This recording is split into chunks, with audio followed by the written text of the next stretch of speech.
Samantha had always been a quick thinker, an asset that she believed would serve her well as a teacher. Having just graduated with a degree in elementary education, she was eager to mold young minds and prove her worth at Miller's Elementary. Nestled in a quiet suburb, the school seemed the perfect place to kickstart her career. By her second week, Samantha had already established a routine. Her mornings began with flipping through lesson plans and setting up the day's activities. However, that Tuesday, a pale yellow envelope lay atop her desk. Unmarked but sealed, it stood out amidst her colorful teaching aids. With a sense of curiosity, she carefully slid it open. Today, at precisely 10:15 a.m., Lila Jefferson will trip over a loose shoelace and break her arm. Samantha's brow furrowed. Lila was one of her most diligent students, and the precision of the note was disturbing. Thinking it a morbid prank by a colleague, she crumpled it and tossed it into the trash. But as the clock's minute hand inched towards the appointed time, she found her gaze constantly drifting towards Lila. At 10:14 a.m., her heart raced as she noticed Lila's untied shoelace. "Class," she began, trying to divert Lila's path. "Let's gather around the front for story time." But just as Lila rose, she tripped. The sickening crack that followed sent chills down Samantha's spine. She rushed to Lila, who was cradling her arm in agony. The incident haunted Samantha. How could someone have known? The next morning, another envelope was waiting for her. This time, its contents read, "At 2:05 p.m., Oliver White will swallow a marble and choke. Act wisely." Horror washed over her. She couldn't dismiss it this time. All day, she kept an eye on Oliver. During playtime, she noticed him fidgeting with a shiny blue marble. As the clock neared 2:05 p.m., she approached him. "Oliver, can I see that marble?" Oliver hesitated, but handed it over. Samantha's relief was palpable. That was, until Oliver pulled another from his pocket, swiftly popped it into his mouth, and began to choke. Panic ensued, but quick thinking on Samantha's part saved the boy. Her paranoia grew. She reported the notes to the school's administration, but without any tangible leads, they dismissed it as an elaborate prank. Nevertheless, school security was increased. Each day brought a new forewarning. Each incident, narrowly averted, left Samantha on the verge of a breakdown. The constant anticipation of disaster weighed on her heavily.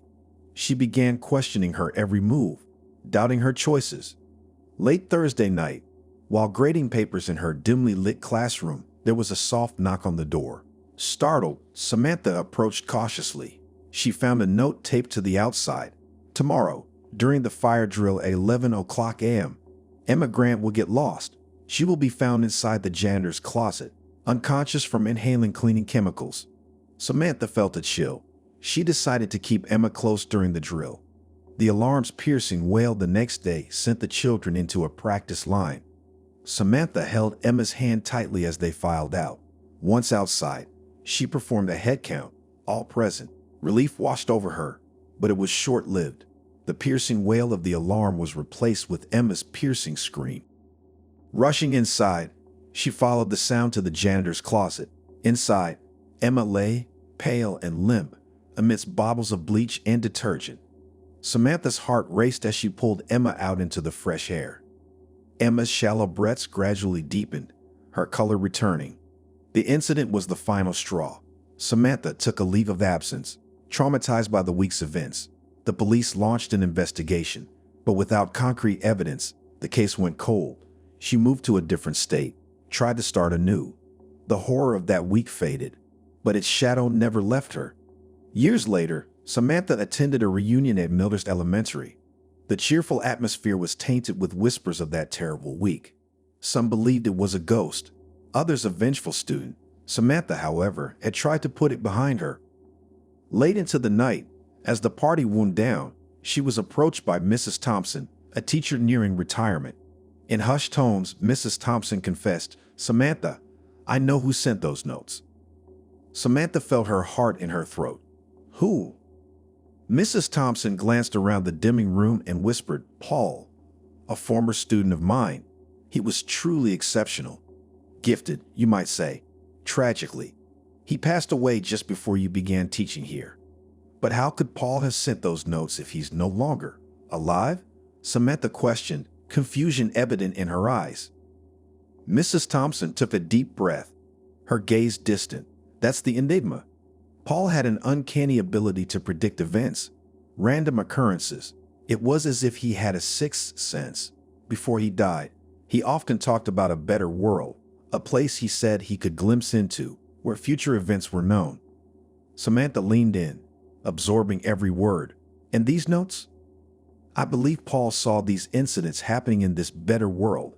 Maybe, just maybe, he tried to send these warnings from beyond to prevent those occurrences. That sounds unbelievable, Samantha said incredulously. So these incidents, they were just random occurrences. But Paul, he tried to warn me. Mrs. Thompson nodded. Exactly. Perhaps he felt that as a new teacher, you were at the heart of these events. By alerting you, he hoped to change the outcomes.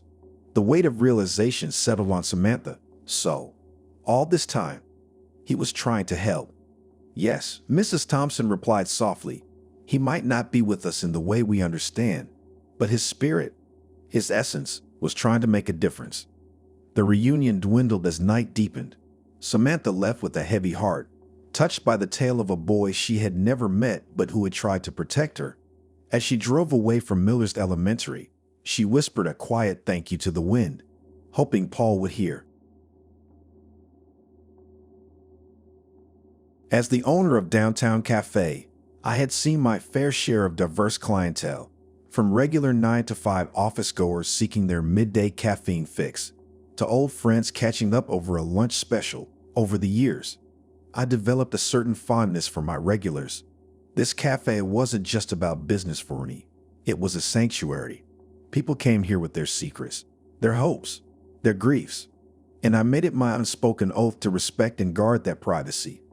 One Tuesday, Lorraine, one of our oldest patrons, popped in for her usual spinach and feta quiche. You wouldn't believe what I read in the paper yesterday evening, Tom, she whispered conspiratorially, her voice trembling. I frowned. Lorraine was usually upbeat. What happened? Lorraine hesitated, looking around nervously, before leaning in closer.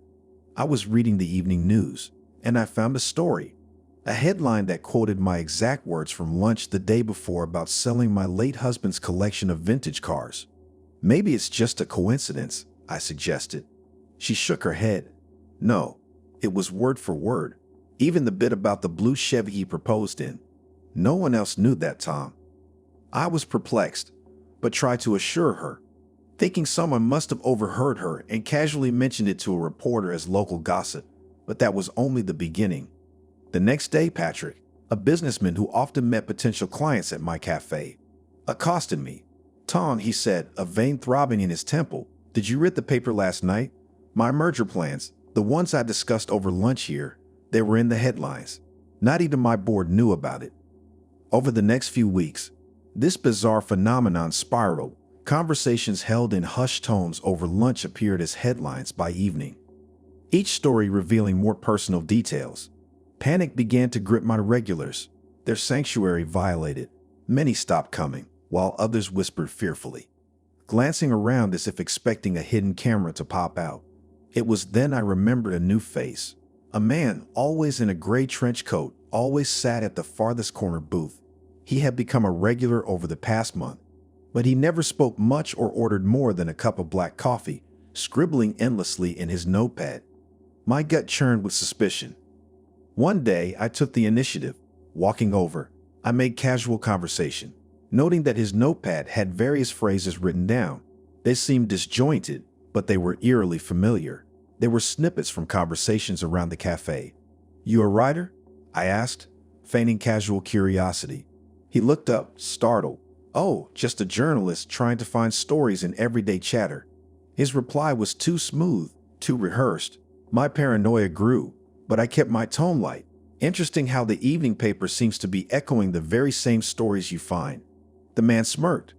Journalism is about being at the right place at the right time. My blood ran cold. This man was eavesdropping on my patrons and spinning their personal narratives into sensational news. But confronting him without evidence would be unwise. The next day, I installed discreet microphones under his booth. If he could play the eavesdropping game, so could I. Each evening, I'd listen, hoping to catch him in the act. One fateful afternoon, Miss Bennett, a widow in her early 60s, confided to her friend about an affair she had decades ago, resulting in a child she gave up. The weight of her guilt and shame was palpable in her voice. That evening, as I replayed the tapes from the journalist's booth, my fears were confirmed. He was on the phone, gleefully discussing the headline of the month for the evening news. This was my chance. I made copies of the recording and approached my lawyer friend, Rachel. Together, we set a trap. The next day, the man in the gray trench coat walked into an ambush. We confronted him, revealing our evidence. The color drained from his face as he realized the implications. You think you can invade people's privacy? Exploit their emotions? I seethed. Rachel intervened. You can avoid legal action if you write a public apology, detailing your unethical practices, and never set foot in this cafe again. He complied. The following evening, instead of personal secrets, the city read about the eavesdropping journalist from downtown cafe.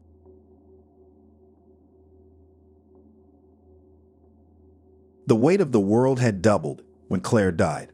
We had 2 kids, Sarah and Tommy, and overnight, I was their only anchor. Between my underpaying office job and the responsibility of raising 2 children, the stress had taken its toll on me. Every morning, I'd catch the bus to work, trying to find solace in the rhythm of the city streets and the early morning fog that cloaked them. That mist seemed to embody my grief, a persistent haze that refused to lift. One chilly autumn morning, as I waited at the bus stop, a bus I'd never seen before pulled up. The display blinked, displaying Route 109, Riverside. I had never heard of such a route, nor had I noticed its existence in my years of daily commutes. Curiosity nudged me. Maybe, I thought, this route would be quicker. I asked a fellow commuter, a man in his early 50s with silver hair and a puzzled expression. Have you ever taken this route? No, he replied, squinting at the bus. Never seen it before. The doors hissed open, revealing a bus driver whose face was hidden under a low-hanging cap. His uniform seemed outdated from the 50s or so, and a sense of unease settled in my gut. But I chalked it up to the newness of the experience and boarded the bus, depositing my fare. The interior was strange. The seats were covered in old leather, and the windows seemed tinted, casting everything in a subdued sepia tone. There were a few other passengers, all of whom looked as lost as I felt. None of us spoke. As we progressed, the cityscape outside became increasingly unfamiliar. Streets I thought I knew appeared different, and the buildings grew progressively older in architecture. Panic brewed in my chest. Where was this bus taking us? The driver made infrequent stops, allowing 1 or 2 passengers to disembark each time. Those left behind looked pale and fearful. I tried to strike up a conversation with a woman sitting across from me. Do you know where we're headed? She shook her head, tears forming in her eyes. I just wanted to get to work. I have 2 kids waiting at home. We both sat in fearful silence. The feeling of being trapped was suffocating. My mind raced. I needed to get off this bus. But every time I approached the driver with a request, he'd simply state, "Next stop." His voice was chillingly flat, devoid of emotion. It felt like hours had passed. Outside, the streets were now almost entirely deserted, the buildings looking dilapidated and the fog thickening. We were clearly not in any part of the city I recognized. The bus made another stop, and the silver-haired man got off. Relief washed over his face as he stepped onto the street. It was quickly replaced by horror. As the bus pulled away, I caught a glimpse of figures emerging from the fog. It looked like people, but something was off. They converged on him, and his scream echoed in the distance. No one in the bus said a word. The realization hit me like a ton of bricks. The Route 109, Riverside, wasn't taking us to any part of the city. It was taking us somewhere none of us were meant to return from. A plan began to form in my mind. The next time the driver opened the doors, I'd make a run for it. Even if the city outside was foreign and eerie, it had to be better than staying on this bus. My opportunity came at the next stop. A frail elderly man stood up to leave. As the doors opened, I bolted, pushing past him, my only thought being escape. The driver shouted something unintelligible, but I didn't look back. I ran blindly through the streets, the fog wrapping around me like a suffocating shroud.